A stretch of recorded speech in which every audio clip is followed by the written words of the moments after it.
So do you know Minecraft? The game that... who I'm talking to? Everyone here knows what Minecraft is. Most of you have probably spent hours and hours building a bunch of random stuff. This shit came out in 2009. Sheesh, I'm getting old. But anyway, managed to play. Others enjoy the game, but have moved on to greener pastures after playing for so many years. But until recently, with edge runners and other anime that don't make any sense being released, the world of Japanese entertainment is mixing more and more with things like movies and games that we would never have thought would come together as the same thing. At the beginning of Minecraft, there was a very cringe mod that became famous for transforming mobs into little anime girls and making the game turn into a silly visual novel. If you remember this mod, welcome to the Senile Club. But have you ever thought otherwise? Instead of having anime in Minecraft, having Minecraft in anime. Yep, this game is literally one of the biggest, if not the biggest in the world. Of course it will have the opposite way. Have you ever thought if Minecraft had a manga? Yeah, a manga, a real one, published by a Japanese magazine. First of all, I think this environment here is not very appropriate for this video.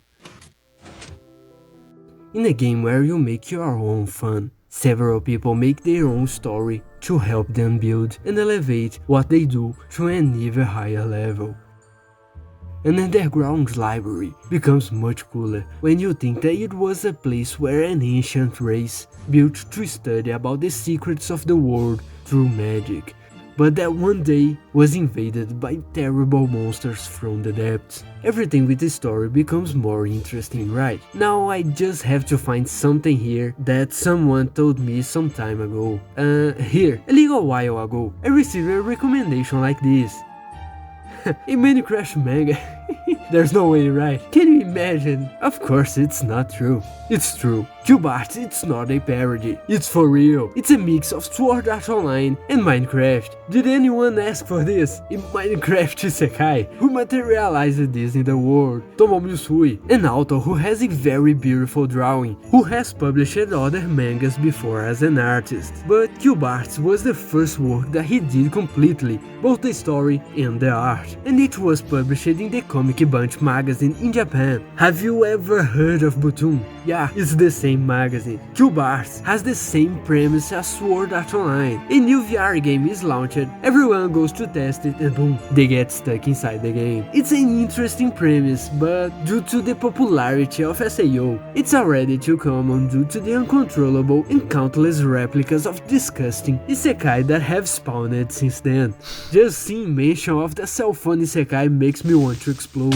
Usually it's always a medieval fantasy world and all, but in Q-Bart, it's a little more terrifying. Imagine being stuck in a place where all you look at is a block. Playing is one thing. Living in a place like that must put a lot of people in the asylum just by trying to get on a horse and having to worry about the edge cutting into your leg instead of knowing how to drive the animal. But anyway, we follow Takuto, a high school boy who has just logged into the game to meet his friends, who are already a little advanced in the game. Check out the house. It's the famous wooden square that everyone has made before. You can see that the author really enjoys Minecraft. It's not just an eye-catcher to try to sell the manga. It turns out that in the game, every 2 minutes, there's a day cycle. So because Takuto took a while to log in, they had already done some stuff and they help introduce the boy to the world. We have Shige, the famous otaku of the group, Itsuki, the cool friend, and Yu, the guy who enjoys everyone's presence but keeps to himself. Basically your standard Minecraft group. You must have played with people like this before. But that's when they realize they can't log out of the game. Alright, GG. Everyone already knows what happens now, right? Q-Bart, it's a very strange story. A story that is, but is not. There's a lot of good, but there's a lot of bad. It's not the best thing in the world, but it's not even close to be the worst either. It's a fun work to read, but the moment you start taking it seriously, you lose. This is the main defect of cube arts. It's a work that doesn't know what it wants to be, and you can clearly see the author's inexperience. One moment, you are having fun of how unusual the concept is of the characters exploring a square world. The next, they are enslaving people and abusing girls. Like, what? A plot like this was the last thing that should be assimilated with Minecraft, which many children are interested in. In another type of story, it would be something that would give cool motivation to the characters. But for a manga where the characters are stuck in a block game, it goes way beyond the moral limit, if you know what I mean. It's very bizarre. It's not very explicit, but it's more explicit than it should be for a story like this. But other than that, the rest is pretty good. The author explores stuff of the game really well, and it's nice to read, but at the same time, it feels like something is missing. Everything is kind of superficial. Yeah, they do a lot of things that everyone has already done before, like making a base, a badass minecart track, but it's all very shallow. Often it doesn't even seem that they are in the square world, that you can create anything. There's a lack of development of stuff that only in a game like Minecraft happens in the plot of the story. Solutions that could only be done in this story and in no other. Everything shown is very shallow, and quickly the author starts to introduce elements that are not parts of a cube game. Monsters that aren't made of blocks, NPCs, making the story more similar to any random isekai out there than a story that has a unique theme within the isekai genre. But when the theme is used, it's really cool. Making bridges to escape and stairs to climb and deal with the monster, it's really nice to read, but anyway, it could have been taken to a higher level than it was. And as everything here has a good and a bad part, one of the main plot points is that they are trapped in the world, and if they die, that's it. But the author doesn't commit to that. The characters never know if whoever died really died, so neither we who are reading nor the characters take too much into account the gravity of the situations. Their loved ones die, but because they think it's possible to make them respawn later, no one really cares that the person died. I mean, it's not something finite, even if we go through the entire story without seeing it happening. It doesn't have the weight it should. But that's what cube art is. It's not something revolutionary, but it's also something that's really fun to read, and it flows very well, and the art is really good. There are some parts where the situations without the cubes is kinda goofy, but the characters are very well done in counterbalance. But its lack of identity really gets in the way. You are lost as to whether you should take the story seriously or not, because not even the author seems to know. One moment there are extremely silly moments, the next there are situations like the ones I mentioned before. You can't take seriously the guy going to mine diamonds and meeting with human traffickers and sex offenders in the cave. Just saying it out loud like that, it's kind of ridiculous. In the end, I can't even say if it's something you should or not read, but I at least enjoyed the concept, and certain moments have a very pleasant feeling of seeing the characters living in a world that you have also lived several times before. And in any case, it's fun. And in the end, isn't that what everyone is looking for when they read a manga? Sometimes a work doesn't need to be of amazing quality for you to like it. Just being okay, it's enough. Not every story will be on the same level as Hunter x Hunter, and sometimes just liking a place like this that have already provided you with hours of good memories, it's enough to let you enjoy a story like Cube Art. But for now, I think I'd better get back to the surface before the wardens realize I'm here. There's something I want to show you there.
A long time ago, my friends and I started this world. We built here for months. Many people who passed it through my life left their marks here, but nothing lasts forever. Problems in life appear, interests change. Little by little, those who played started to diminish and went on to do other things, and I was the only one left. I didn't care that much, to be honest. I still had a lot of fun, even without anyone. I built several cities alone on this map over the course of about 4 or 5 years. It was a big part of my life. Now, a long time later, this place is abandoned, and no one has touched it for years. It's a little sad, but this is where I left it. I think it was in this house. Ha! You didn't think there was just one manga that involves Minecraft, right? Haha! There's this one.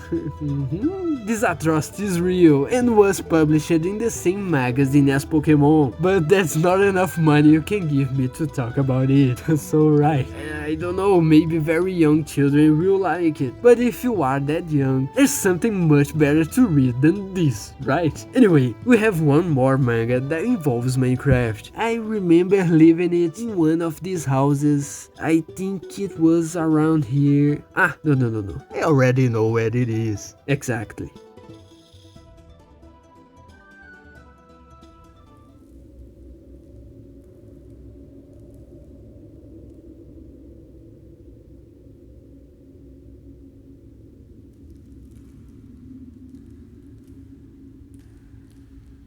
There it is, perfect. I had forgotten about that.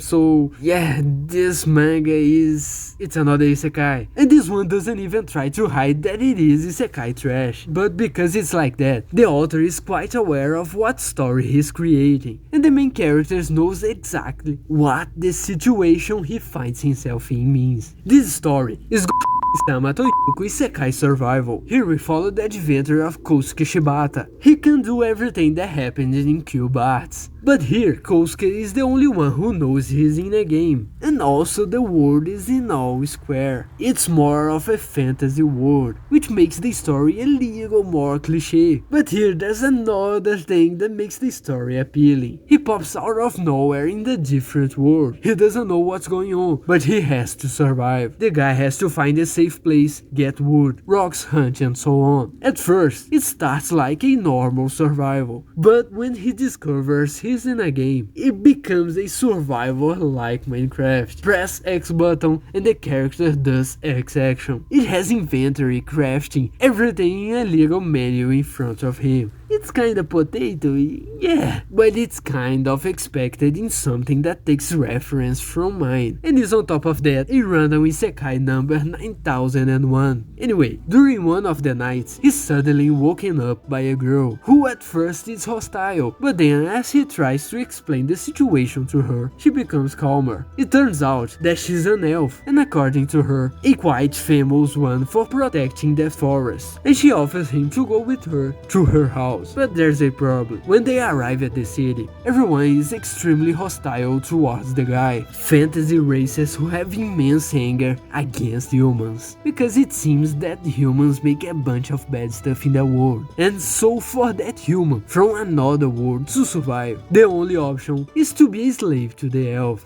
I'm seeing a pattern here. What a damn fetish for enslaving, like those who play mine do anything like this. From this last part I said, you must already be suspicious. Come here, sit here. This is an AG, okay? That's why I censored the title earlier. But I won't completely hide it from you, because most of you are not children, and are mature enough to know what you should or shouldn't read. But I'm also not going to make it clear and easy, so I won't influence someone young who came by parachute in this video. I don't feel very good doing that, mainly because of the topic. But I'm sure that if you really want to know, you have already seen it and know how to find it around. But since we are talking about stories about Minecraft, we kind of have to talk about this one. And this work suffers from the same things as Cube Arts, but in a more explicit way. If you will already find some of the themes that Cube Arts has to be a bit absurd, because they are present in something based on Minecraft. Yeah, with this one, I can only say that what happens in Cube Arts is chill.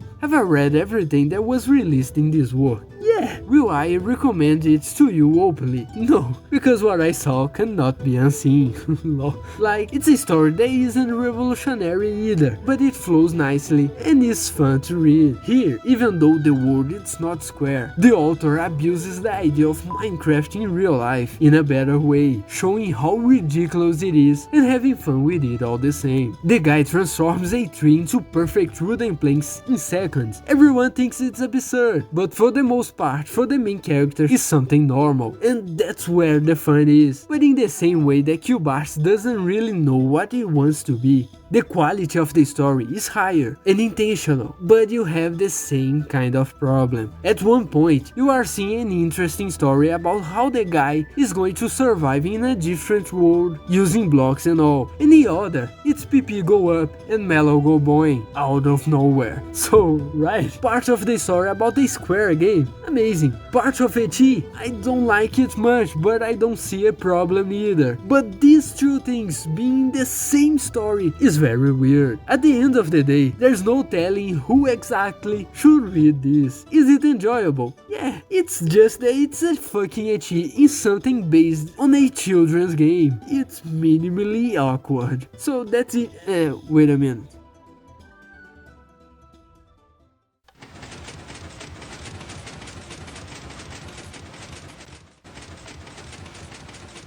Alright, I generally don't talk about ecchi being anime or manga here on the channel, and I don't intend to either. It's not something that interests me, but there are times when you find stories that I just have to make a video about.